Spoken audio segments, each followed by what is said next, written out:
Welcome to our live stream. Hello and welcome. Today we're talking about asking the right investment questions. We get asked about this all the time. What's the best investment? Where should I be? Where should I put my money?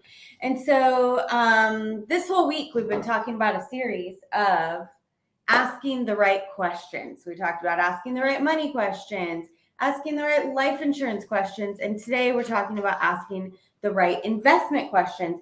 If you have any specific questions, please put them in the chat. Like, comment, and share. Tag anyone you know that may want to hear this information. And we're going to help you in how to think about what information you need to make the best decisions for you and your family when it comes to investments in your business, right? Yes, we want to help you flourish and prosper and do well in life and be successful with whatever it is you choose to invest in, those kinds of things. So, want to get into it? I would love to get into it. So, the first question that you want to ask when it comes to investing is, where should I invest first? A lot of people ask, like I said, what's the best investment? Or I have this much money, where should I put it?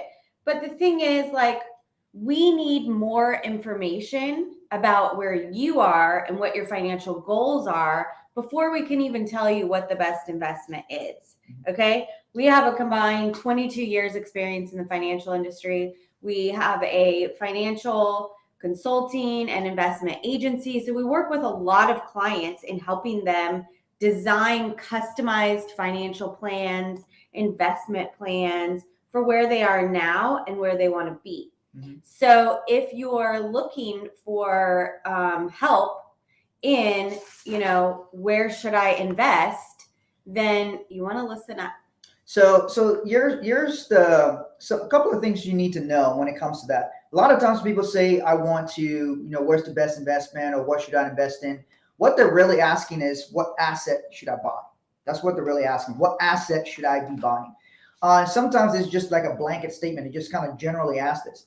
Well, for one, sometimes the asset that you even have access to have minimums, which means yesterday I did a video on something called an accredited investor. An accredited investor is somebody who qualifies based on their income is $200,000 a year over the last 2 years. They don't just look at 1 year, look at 2 years, or you and your spouse make $300,000 a year as a household. That's one thing that makes an accredited investor. Secondly, if you are in an investment industry, like if you have a Series 7 or Series 65, so Chelsea and I have held Series 65 licenses, so that can qualify somebody as an accredited investor. And another thing that qualifies somebody as an accredited investor is you have a net worth of over $1 million, excluding your primary residence. So outside of your primary residence, if your net worth is over $1 million, then you can qualify as an accredited investor. So sometimes there are things that you can't get access to, private deals, hedge funds, all these different things, unless you are an accredited investor. So to ask the question of what's the best investment or what should I invest in it goes based on where you are. So where you are, the things you need to be looking at first before you asking what asset should I buy, it should be how's my cash flow? Is my cash flow strong? Do I have a surplus every month? Meaning, if I go to work or if I go into my business, do I produce more than my cost to run my business? That's a surplus. I have more than I'm spending each month. And then, do I have reserves? So that if I go on an investment plan, that I can keep up my investment plan. Do I have reserves? Reserves is money that's set aside for things you might need. An emergency might come up. Expansion in your business, whatever it is, do you have reserves? And then also, are you currently saving? Do you have the habit of saving? So there's a lot of people who reach out to us and they'll say, hey, I make this much money, all of that, but I'm not saving any of it. A lot of them are high income earners, but they don't save any of it.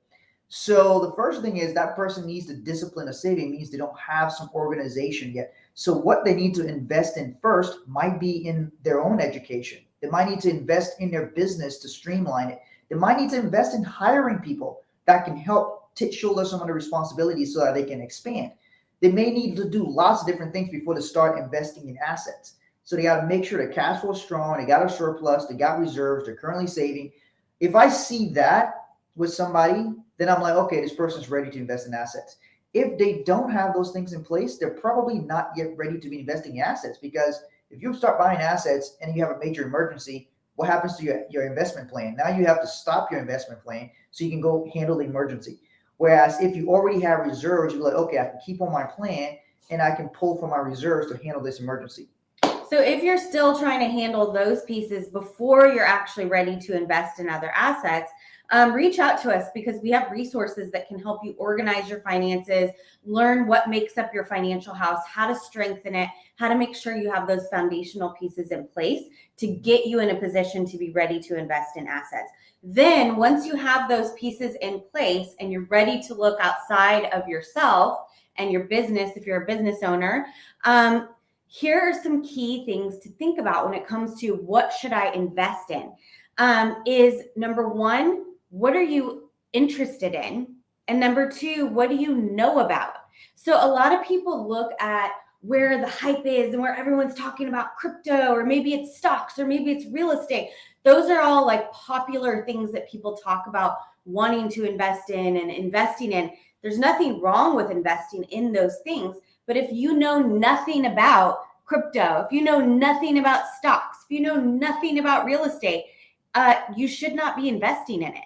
And if you don't have an interest in learning about it, you definitely shouldn't be investing in it. So don't just follow the hype of what people are saying about, oh, this is such a good investment, I'm making so much money. No, you have to know, you have to increase your knowledge so that you could take responsibility. You can know what it is that you are investing in and know how to evaluate the investment, which we're going to get to in the next question. But you have to be able to know about what you're investing in. You know, if you're interested in real estate, great. Go learn about real estate. Go find people that are investing in real estate, the kind of real estate that you want to, and find out what they did. And you have to learn about the areas that you're interested in, that you want to put your money and your capital in to grow. You can't just throw your money at things that you know nothing about or even have an interest in and expect your money to grow. Yeah. So take responsibility for increasing your knowledge, and then you can have more control over your results. And if something goes up or something goes down, you know why you got into that investment. You know what your plan is, and you're not just in confusion and fear. Yeah, and this is why this is so important. Why we focus a lot on education. I believe that the biggest economic crisis that we face is a lack of financial education, financial literacy. Yeah. Because they don't teach you in school, they don't equip you, and then you become 18, and now all of a sudden you have a barrage. Is that how you pronounce it? Barrage. I pronounce some words funny. I didn't grow up in this country, so sometimes some words don't come as easy. I barrage, did, and right? I pronounce words. So you get flooded. Sometimes I'll just substitute and put a different word in there. You get flooded with credit card offers, all kinds of different things. So then you get debt. So Prosper Regina, she understands. She knows what I'm Hey, good talking about. morning. What's up, Regina? We're on her platform yesterday on her show. So follow her. She talks a lot about trust and trust from babies and all these kinds of different things like that. Things that are important for you to know and understand. So one of the things that's so key is sometimes people don't want to learn about something because they want to blame someone else. They don't want to take responsibility, because when you increase your knowledge on something, now you have to take responsibility for it. Like if you don't know how to do something, you can always plead ignorance. Oh, I don't know how to do it. But the moment you learn about it, now you know. Now you have to be responsible, and that's what a lot of people don't want. You know. They don't want the responsibility because they want to say it was this other person's fault. It was that other person's fault. It was this person, that thing, that. You got to be able to increase your knowledge so you take your own responsibility. So you can say, look, I did that thing. That was my responsibility. I executed what I knew at the time, and I made decisions. I made tons of decisions where I've changed my mind. I made a decision. I'm like, at the time, that was a good decision. I decided, okay, no, it's not a good decision. I'm going to change. I'm going to pivot and go do something other, right? So it's very important for you to increase your knowledge. Are you going to change your mind about me? No, I'm committed to you. The only thing is, we have discussed that Chelsea needs a housewife. So You're the one that brings up this other wife. I just want a chef and a maid, okay? And if you want to call it a housewife, call it a housewife. she needs a sister wife. All right, so we're talking about making good financial investment decisions. That would be a good investment. So yes, you okay, we talked about where to invest in first. That throws her off. I got to keep them on track sometimes. Yeah. It was my fault. I take responsibility. I opened the door by asking the question. Okay, I take control. I take responsibility, and now I'm taking control for moving on. Okay. So the next question that you want to ask yourself when it comes to asking the right investment questions is this. When you're looking to evaluate an asset, an investment, you want to ask, how do I protect myself against the 3 enemies of wealth?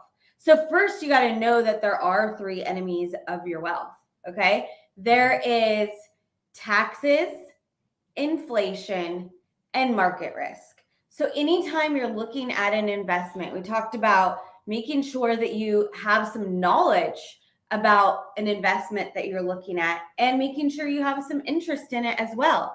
Then to evaluate, is this a good investment for me or not? You want to look at, hey, how am I going to be affected? How is this asset going to be affected by taxes? How is it going to be affected by inflation? And how is it going to be affected by market risk? Mm-hmm. So when we talk about investment, you got to look at, hey, is this a tax-free investment? Or am I going to be taxed on this investment? So to give you an example, like if you have a 401k at your job, right? You're putting in money for your retirement down the road. That's not tax-free. When you go to retire and you take money out of that 401k, you get taxed ordinary income, okay? If you're using a life insurance policy to build capital in, guess what? That grows tax-free. You can leverage the money, which means you can borrow against it tax-free. Loans are tax-free. Okay, so it's very important to understand, important to understand how taxes are affected in the investments that you're looking at. Also, so some life man, he said your question is on. What's your question? So drop your question. I didn't see your question. So go ahead and drop your question. Oh yeah, ask your question. Something you want to say? Something else you want to say in addition to that? So inflation. We are experiencing inflation. Prices are rising, right? So is your money growing? Is the potential upside of your investment going to outpace inflation? If your investment is putting your money in the bank, well, the interest that you earn from the bank is not going to keep up with inflation. Okay. If you're putting it somewhere, if you were in real estate the last couple of years, it was keeping up with inflation, right? Yeah, but you only realize that if you sell, right? Or you take some of the equity out. And go buy another property. Yeah. And then market risk, if you're invested in the stock market, if you're invested in crypto, even real estate, markets go up, markets go down. What kind of risk are you putting yourself at? And can you handle the risk? Mm-hmm. And so James said, this is interesting. He says, these are often difficult in the African setting. Most people aren't financially disciplined. So some of you may know, I was born in Liberia in West Africa. So I think James is Liberian. So I was born in Liberia in West Africa. And so I grew up there. And so that's, those are some of the things. Sorry, I was looking at a comment. I'll answer that in a second.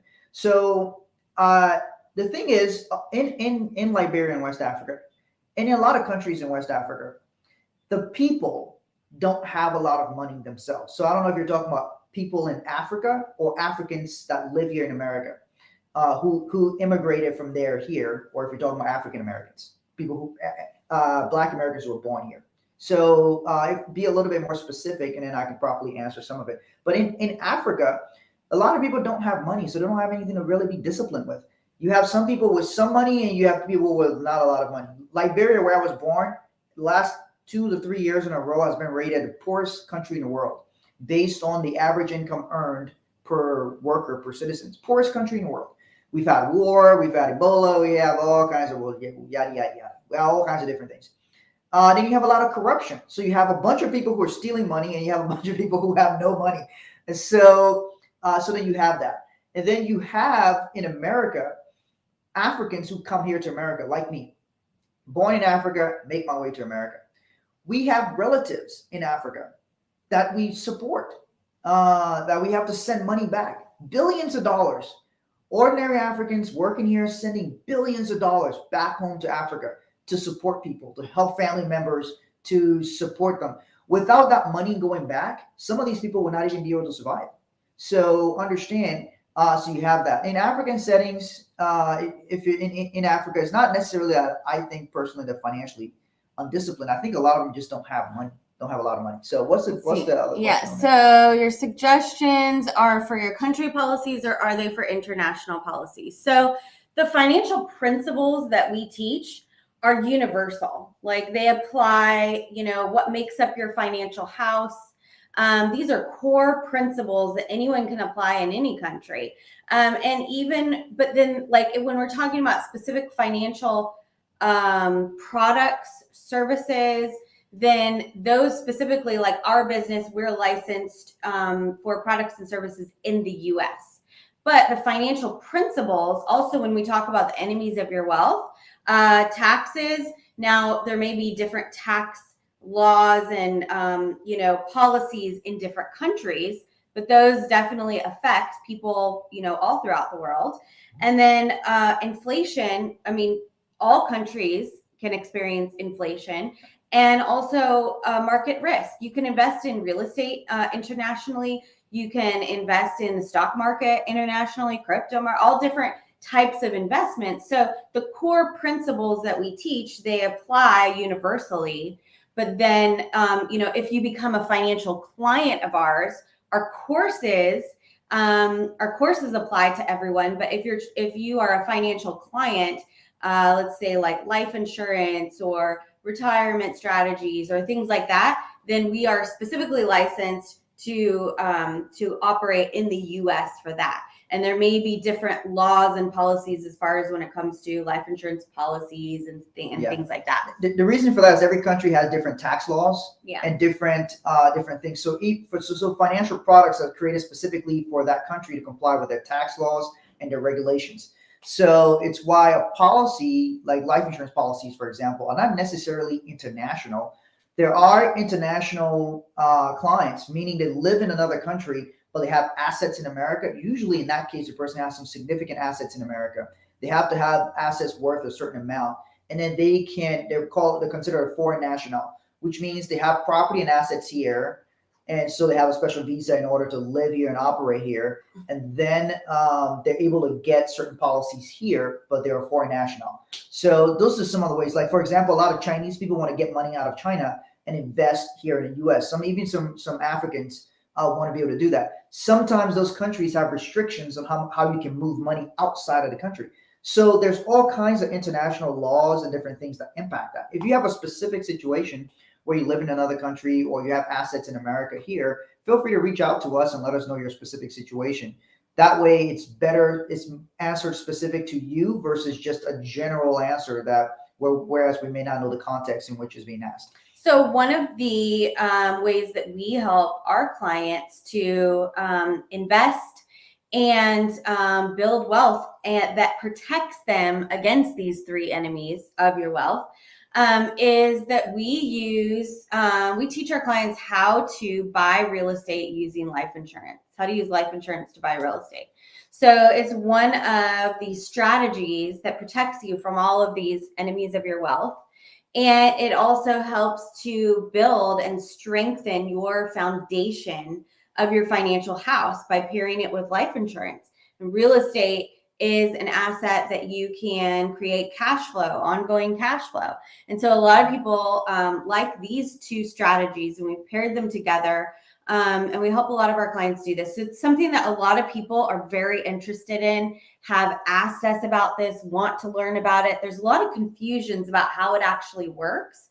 And also, it's very important to understand that it has to be properly structured and properly put together with the right policies and the right design. Mhm. So it's something that people have been asking about. They want to increase their knowledge so that they can participate.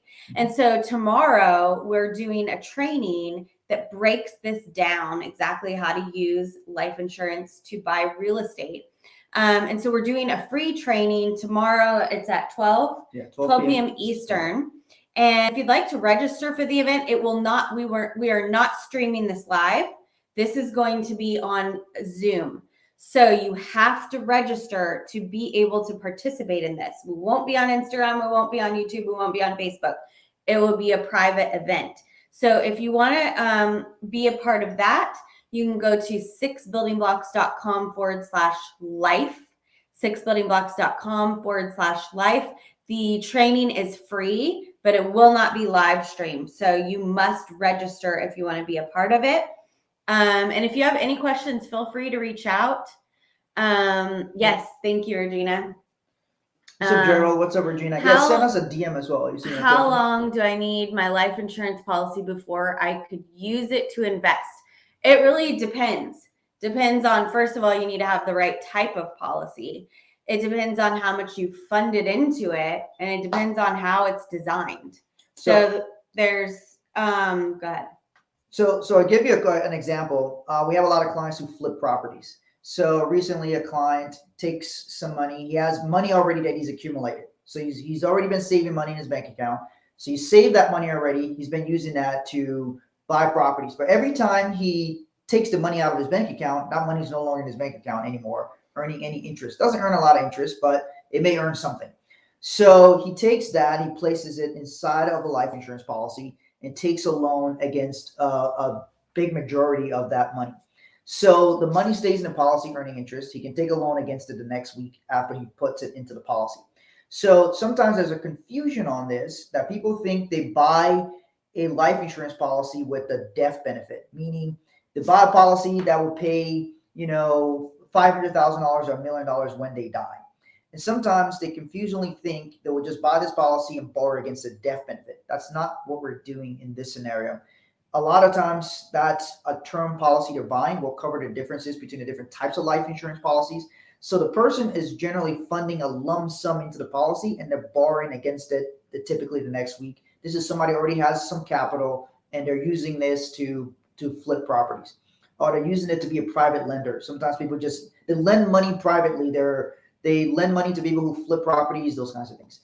So when a person can use it, well, depending on how they're funding it, like Chelsea said, it can use it as early as the next week. Some people will fund money into it monthly. So each month they have a surplus to take some money and put it from the cash flow and put it into a policy. So, well, if I'm funding it over 12 months, it's going to take me 12 months to put that full year's amount in there. So then sometimes after year one, then it can access it. So it comes down to how your plan is designed, what type of policy it is, and how it's funded.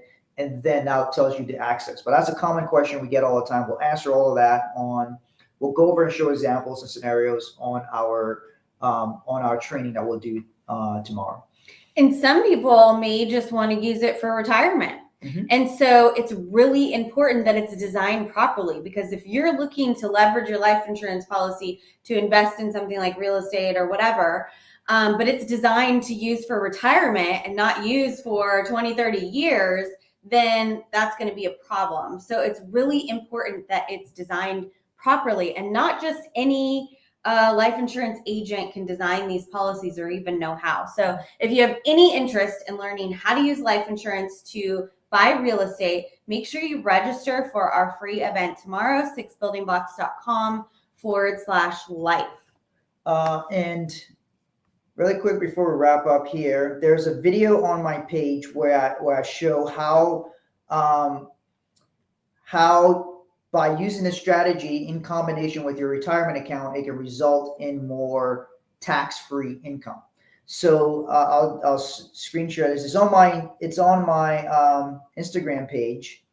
So let me do a little screen share here, and I'll show you guys really quick, and then we wrap up.